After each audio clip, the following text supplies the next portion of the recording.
Heal the wounds that make you chase. Desire can be deception.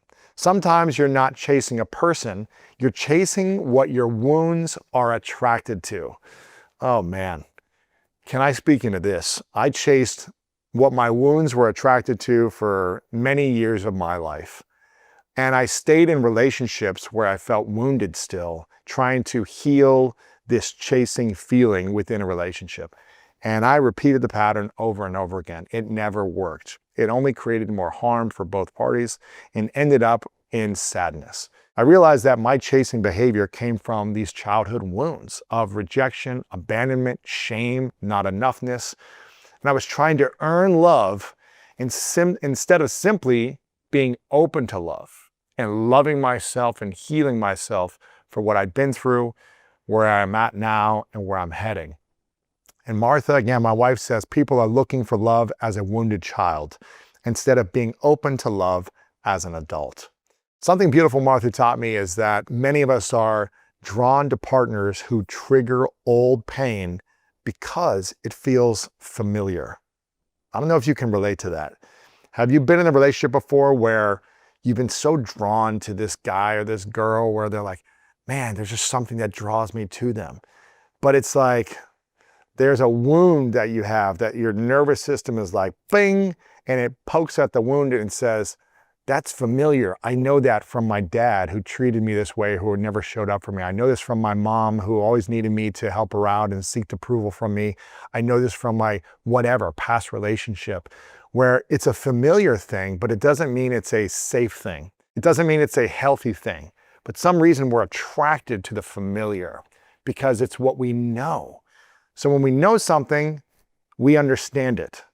It's the unfamiliar, it's the healthy, the safe, the comfortable, the calm, that when you've grown up in chaos, that feels unfamiliar. That feels scary, which seems crazy to think that when someone has more safe energy, when someone has more value-driven alignment, sometimes you may not be attracted to that until you start to heal the wounds that trigger you and make you attracted to the other people. And until I did the work to start healing on my journey, I kept attracting the wrong situations, the wrong relationships, the wrong partners, the wrong people in my life. And it wasn't just romantic as well as in other areas of my life. But the healing journey I went on made me more magnetic, not only to other people, but also made me appreciate the work and the growth that I was doing for myself. It made me have more self-appreciation without the ego. It made me start to eliminate the shame and have more self-love, more self-compassion, more peace about where I was at, instead of holding on to shame and needing to prove myself to get worth back in return.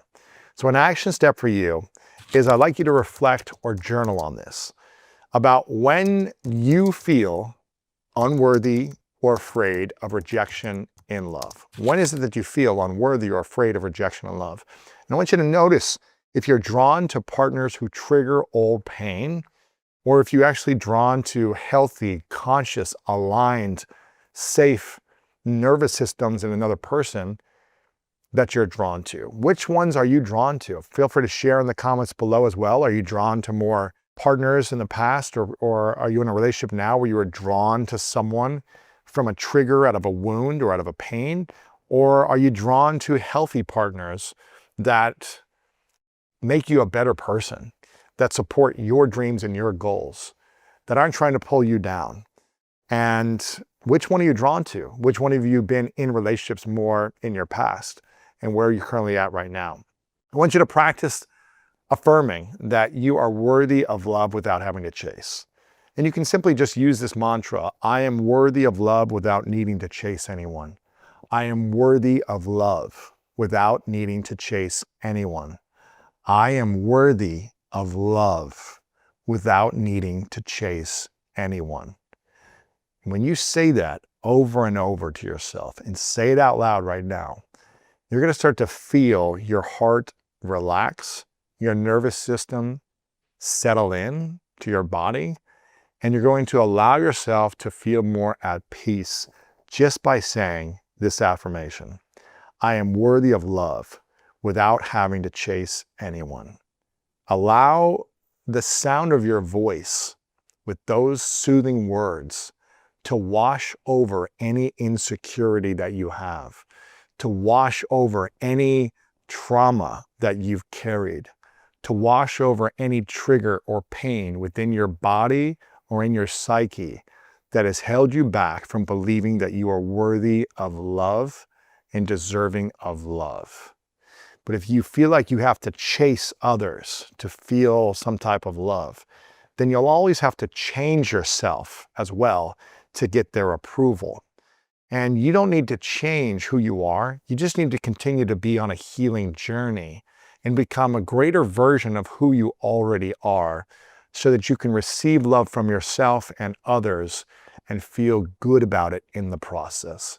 I want you to watch that back if you need to. And remember that you are worthy of love. You don't need to change who you are, but you do need to continue to heal and get back to wholeness of who you once were. You can do this also by working with a therapist or a coach to help heal deeper childhood wounds and really support you kind of going through this process. One of the books that I'm most proud of that I wrote is called The Greatness Mindset. And it's about unlocking the power of your mind so you can live your best life today. Most of this book is actually interviewing and working with some of the top healing experts in the world to break down how you can process these things in your own life. You're unable to achieve greatness in your life. You're unable to achieve great things and feel joyful about them unless you feel like you've healed your past wounds. Because when we chase a relationship or we chase goals or we chase achievement from a wound, we achieve that thing and we still don't feel enough because that will never fill the wound that's inside of us. It's not until you heal those wounds, until you process those wounds and you integrate that into your life, into your relationships, and into your nervous system, when you accomplish something and you feel actually proud of yourself and good about it. You don't accomplish something and you still feel good about you. And that's a beautiful place to come from a space of wholeness. And it doesn't mean you're always going to be perfect in every moment and you're still going to have sadness and challenges, but if you can get to a place in your nervous system where you feel whole about you, you attract a partner and also opportunities in life that continue to add joy to your wholeness. Again, if you don't feel whole and you're attracting a partner out of a place of a wound, then they're never going to be able to fulfill you. And if you put all of your attention on them choosing you, picking you, making you their person, where you get your love and validation from, if they leave you, what does that leave you with? An empty hole. You're still not whole. And again, it's not about having someone in your life so you feel whole. It's about being whole and being on the healing journey so that other people can join your solar system. They don't become your whole world, but they join you in the planet of your solar system. And that's what this is all about. Thank you for watching this video. If you want more inspiring clips like this, make sure to click right here to subscribe and click right here to watch that next video that is specific to support you in your life.